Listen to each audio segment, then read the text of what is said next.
Salut!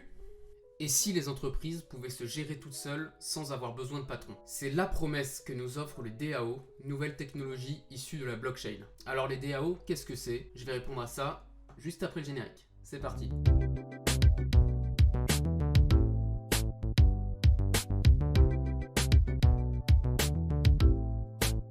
Alors DAO, c'est un énième acronyme que je vous présente. Ne vous inquiétez pas, c'est très simple. Ça signifie Decentralized Autonomous Organization. C'est une organisation autonome et décentralisée. Pour faire simple, c'est une organisation automatisée dont les règles de gouvernance sont inscrites de manière immuable et transparente sur un registre distribué, la blockchain. Alors les DAO, comment ça fonctionne? Prenons l'exemple d'un distributeur de canettes qui serait dans une gare. À l'heure actuelle, un distributeur de canettes, ça a besoin de l'être humain, que ce soit pour gérer les stocks, pour gérer les éventuelles défaillances, pour gérer l'argent que cela produit, plein de choses pour lesquelles ce distributeur ne peut pas être autonome. Supposons maintenant que ce distributeur de canettes soit capable par lui-même, avec des lignes de code, de savoir se procurer de l'énergie, gérer ses stocks, se faire fournir ses stocks, sans intervention de l'humain. Disons que tout serait géré entièrement par des robots. À ce moment-là, on aurait affaire à une DAO, c'est-à-dire une entreprise qui n'a pas besoin de l'intervention de l'humain pour fonctionner. Mais alors, comment est-ce que les organisations peuvent fonctionner de manière automatique? Eh bien, c'est grâce à une technologie qui est liée à la blockchain qui s'appelle les smart contracts, les contrats intelligents.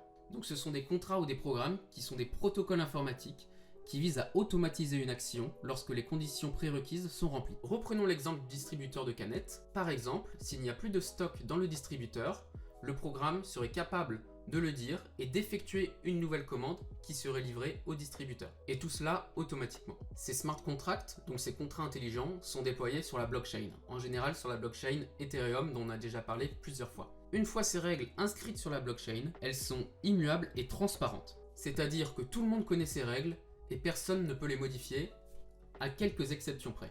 On va parler de comment fonctionne la gouvernance dans ces DAO. Ces entreprises que sont les DAO sont liées à des crypto-monnaies. Pour faire part de l'entreprise, je peux tout simplement acheter des jetons. Le nombre de tokens détermine le poids de l'individu dans les décisions collectives. Tout ce fonctionnement est garanti par des règles inscrites dans la blockchain. Pour que cette entreprise évolue, il faut que tous les membres décident d'effectuer un vote et que ce vote soit ensuite adopté. Cela peut concerner d'éventuels recrutements, des modifications de salaire ou n'importe quel changement dans l'entreprise. Une fois ce vote adopté, les règles de l'entreprise pourront alors évoluer et celle-ci continuera de fonctionner.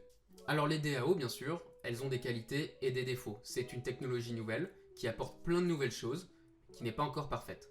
On va d'abord voir quelles sont les qualités d'une DAO. Premièrement, une DAO ne peut pas être arrêtée ou fermée. La seule manière dont dispose un individu pour fermer une DAO, ce serait d'acheter plus de la moitié des jetons émis par cette dernière, et ensuite d'effectuer un vote et de voter pour sa fermeture. C'est très compliqué dans les DAO les plus installés, si ce n'est impossible, à moins que vous soyez Jeff Bezos, mais il y a peu de chance.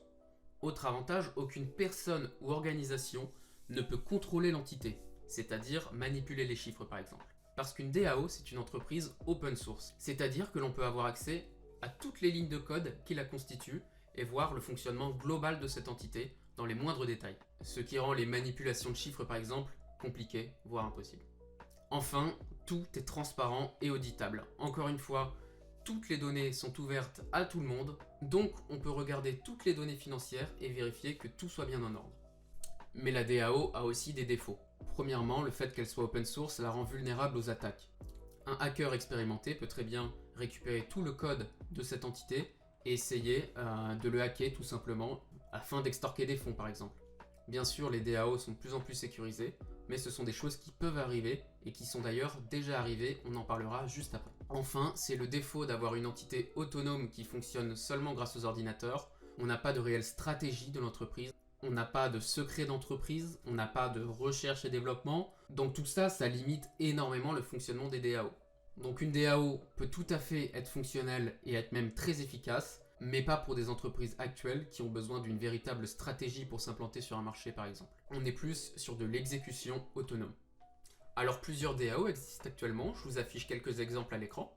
La plus grosse actuellement c'est Uniswap, qui est un protocole décentralisé qui permet à leurs utilisateurs d'échanger des crypto-monnaies. Mais par le passé, il y a eu d'autres DAO pour lesquels ça s'est moins bien passé. C'est l'exemple de The DAO. The DAO, c'est une entreprise qui a été fondée en 2016.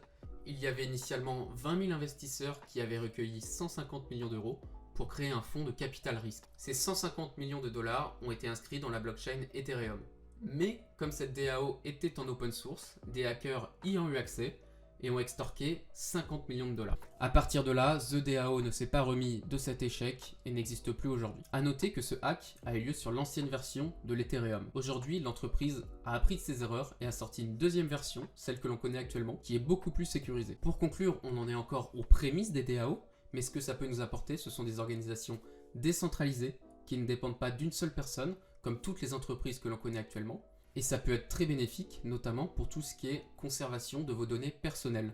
Une DAO n'utilisera pas vos données personnelles et ne les revendra pas, contrairement à des entreprises que l'on connaît qui le font actuellement. Je ne cite personne, Mark Zuckerberg, je ne cite personne. Bien sûr, tout cela n'est pas encore au point et ça ne remplacera pas les entreprises que l'on connaît actuellement. Ne vous inquiétez pas, vous allez conserver votre métier pour au moins 2-3 ans. Mais c'est une super technologie qui nous permettra d'avoir des entreprises qui fonctionnent d'elles-mêmes. Bien sûr, dans ces entreprises, il y a quand même besoin de développeurs et d'autres employés sur des fonctions support. On ne tue pas l'emploi, mais ce sont quand même des technologies qui ont beaucoup à nous apporter. Encore une fois, je vous laisse faire votre avis. J'espère que cette vidéo vous a plu. N'hésitez pas à mettre un pouce bleu et à vous abonner, c'est le meilleur moyen de m'encourager. Je me donne pas mal de mal en ce moment pour sortir des vidéos une fois par semaine. Donc merci pour tous ceux qui me suivent. Je vous dis à la semaine prochaine pour une vidéo qui expliquera comment fonctionne la blockchain, puisqu'on en parle toutes les semaines.